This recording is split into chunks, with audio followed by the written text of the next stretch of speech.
Okay, so welcome back everybody. So it's good to see you again. A lot of familiar faces, that's always really good. So we're recording this again. You should have seen the week 2 email came out, yes? With videos. So if you are watching this over the internet, we really appreciate your time as well. We'll keep doing these and sending these out. And hopefully it should be a little bit easier to see the screen. But if you're watching this video on the internet, try to have the PowerPoint slides with you so you can kind of follow along as well. So for week 3, we're going to be talking about financing your studies and how to identify scholarships. And this is one of the trickiest topics when it comes to financing your studies in the United States.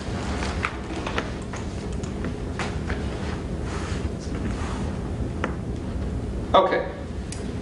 So today we're going to first start off by talking about questions of how. How much will my studies cost? How much will I pay for them? And what tools can help me find opportunities? We're going to look at an overview of potential financial costs when it comes to studying in the United States, how to calculate these. These can be a little bit complicated sometimes, so we'll walk through some examples. We'll also tuition when it comes to calculating that tuition. And then finally, we'll look at other options when it comes to for students that want to have a lower budget when it comes to financing their studies.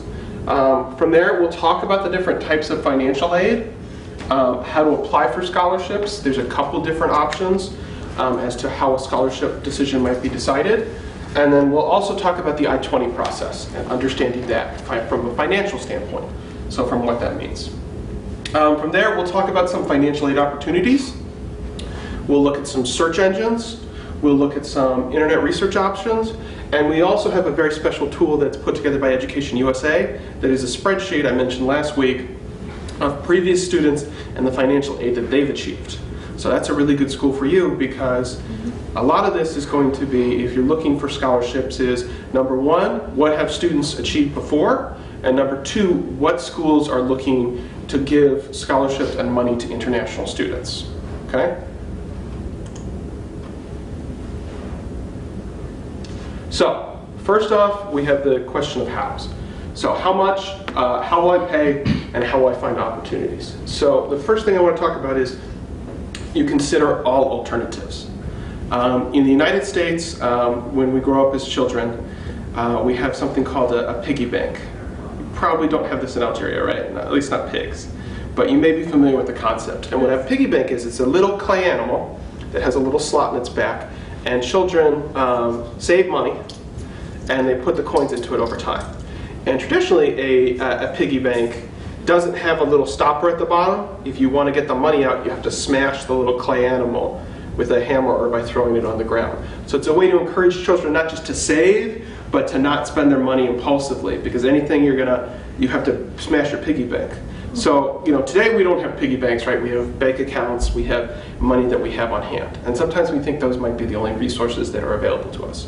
But in truth, there are a bunch of different options. And the most successful students are going to be the ones that can get the most creative in terms of other opportunities.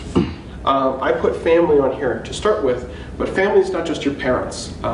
Oftentimes we see international students, if you have relatives or friends living abroad, they can help financially support your studies, especially if they have access to Western currency. It doesn't necessarily have to be a case of charity, although it's always nice if somebody's willing to do that, because remember, a degree from the United States is an investment.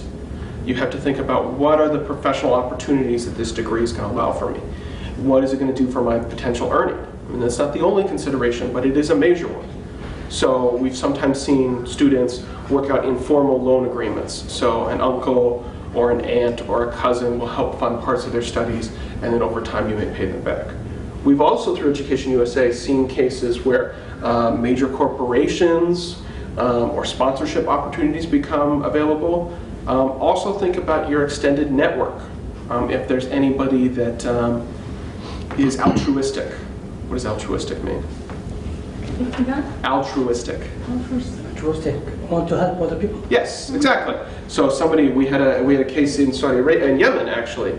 There was a gentleman who was a Saudi sheikh who wanted to give back to Yemeni students and Yemeni children. So he directly contacted the Education USA advisor and said, "Hey, I want to sponsor students. Can you send me students?" Now, unfortunately, we don't know any Saudi sheikhs here. If you know anybody that would be willing to do something like that, please put them in touch with me, and I'll put them in touch with students.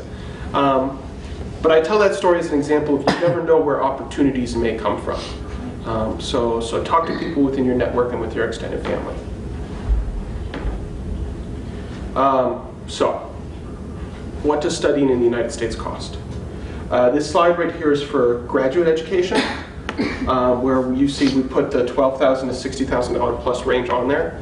The next slide will be for undergraduate education.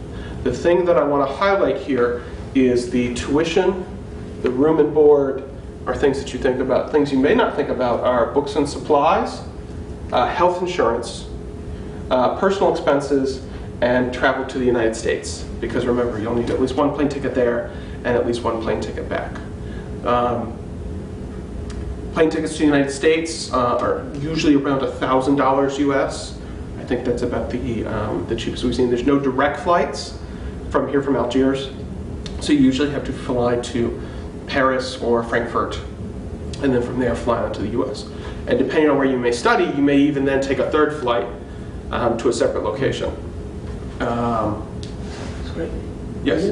Price a year, for 1 year. For 1 year, yes. So from this you can see that tuition, scholarships usually focus just on tuition.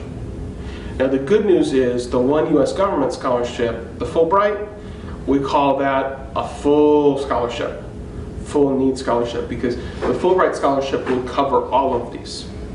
They'll even give you what we call a stipend. Do you have a stipend right now in Algeria in universities, if you're a university student? Don't you get a little bit of money? PhD candidates. PhD? Yeah, so Yeah. you get a little bit, what in the, not much, right, but in the United States, like what we would call like walking around money. Yes, exactly. That's what parents sometimes say when they say, here, son or daughter, take a little bit of walking around money, so that when you're walking around, if you want to buy coffee or a sandwich or a pack of cigarettes, you can buy this. So that's what personal expenses sometimes, so if you need a toothbrush. So you get a little bit of money. The Fulbright scholarship will do the same thing. It will give you a personal living expenses stipend, so it should be able to meet all of your needs. So there is no financial reason why you should not be able to at least apply for the Fulbright and study in the US if you're selected for that. So that's the good news. Right off the bat, I can tell you, you will have an opportunity to try to realize your dream here. Okay, everybody in this room, no matter what. Okay, and everybody watching on the internet, hopefully. For undergraduate education, the tuition rate is a little bit higher. So that's the big thing to notice. Financial aid, though, is a little bit easier for undergraduate education. There tends to be a little bit more opportunities. But similar expenses. Health insurance. Health insurance is, in the United States, hospital care isn't free, or can be very expensive. So we ask that international students, we require that international students get health insurance. So in case you get injured, a hospital is able to treat you, and then you don't get a very big medical bill. Does that make sense? For the room and board and for the health insurance, in terms of purchasing these, and we'll talk a little bit more about this in departure, your plane ticket's pretty easy. Most of you guys should be able to handle that. Your personal expenses, that's easy. That's if you want to buy an I Heart New York t-shirt, a Lakers hat, whatever you might want. Your books and supplies, there'll be a college bookstore and they'll give you a list. That's very easy to acquire.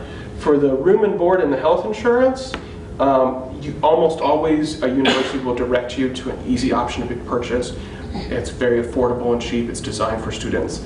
That should be very simple. For room and board, sometimes you'll live on campus. There'll be housing and meal plans provided for you there that are an option for you to purchase.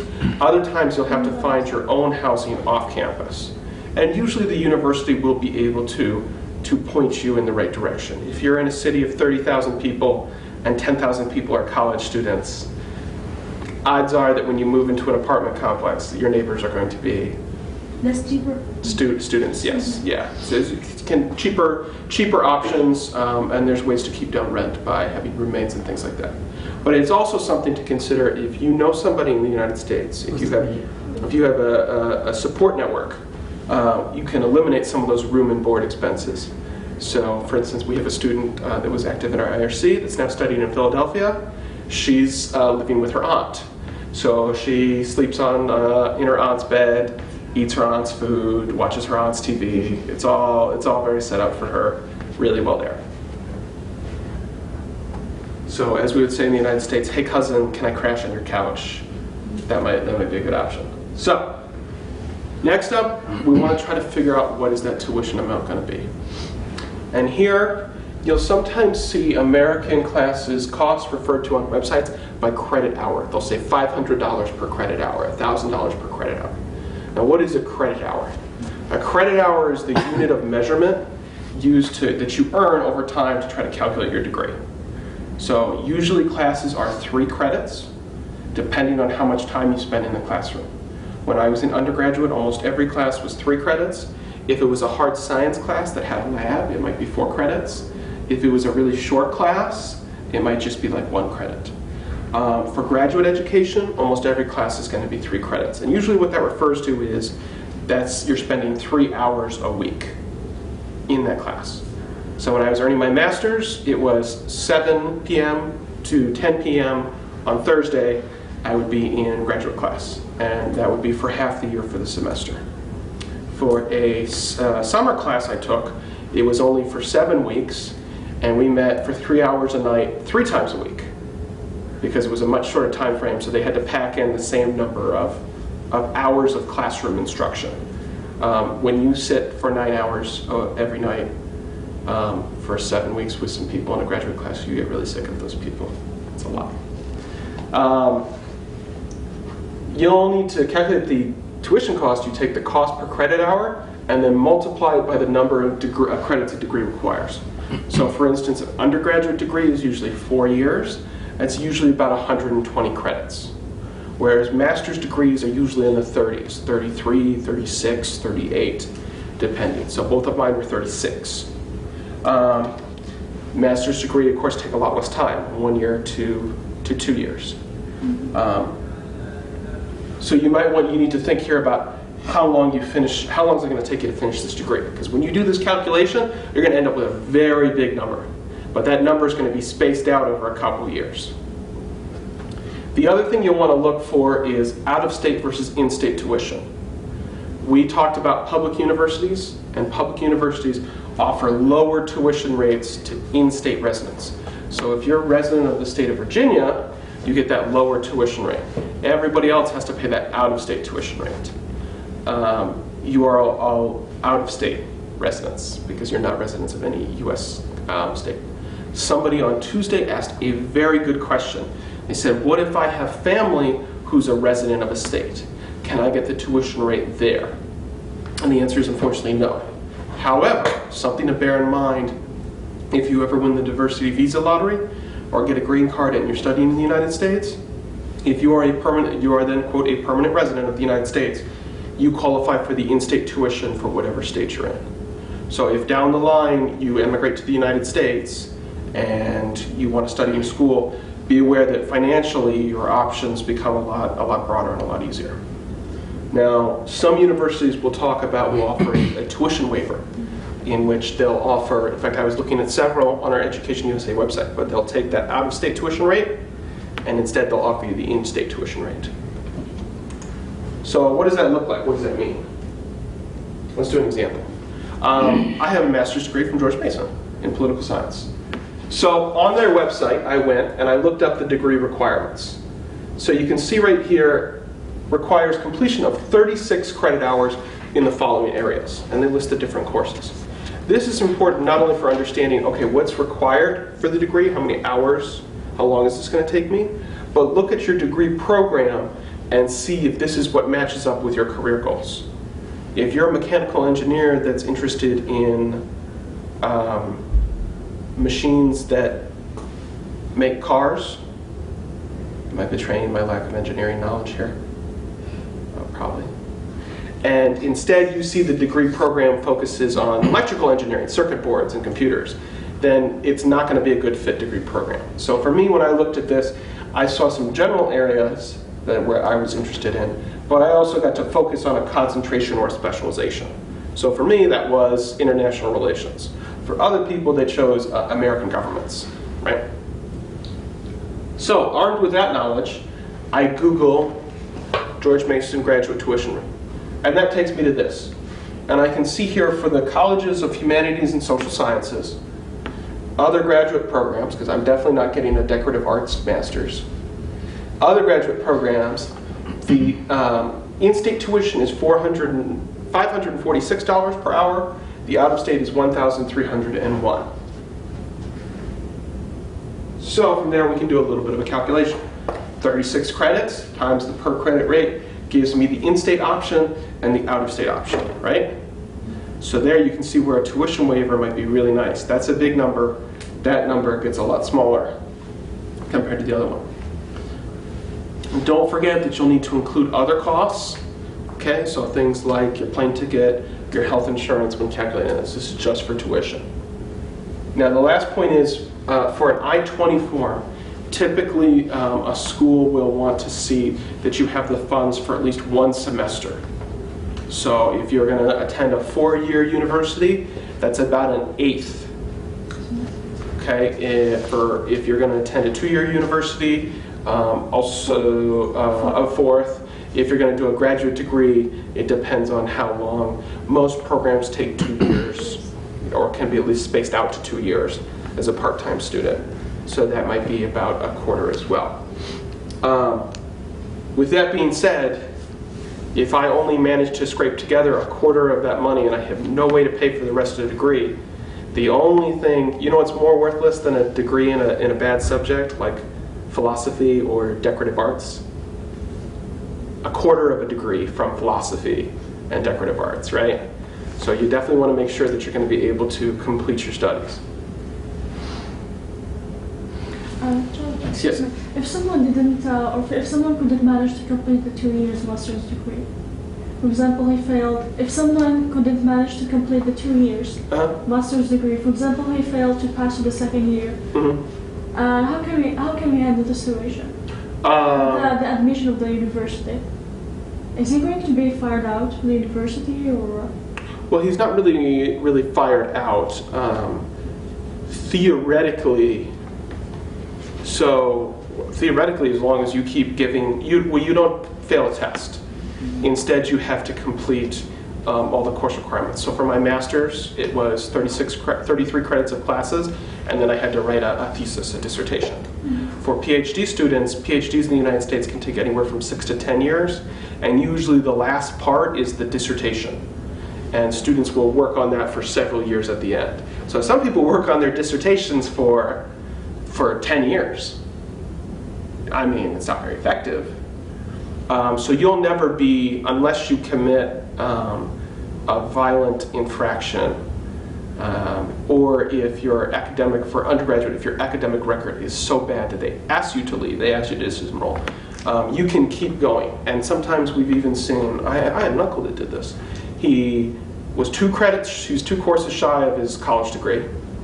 He took 30 years off, and then he went back to Boston College and finished the last 2 courses, and then completed his degree and graduated. So there's really no time limit, it doesn't expire, and things like that. That being said, you definitely don't want to fail. You definitely want to try to do your best to succeed. Especially if you've got scholarship and your visa is limited and so on.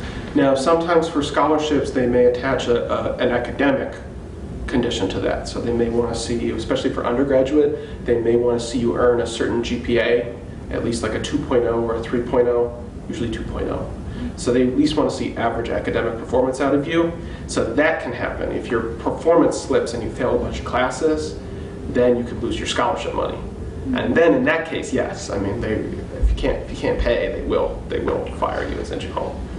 But that's a really good question. Okay. This is an I-20 form. It's an example from the U.S. Department of Homeland Security. I apologize because the text is very small. This is the SEVP School for Advanced CVIS Studies, so it's obviously a fake university.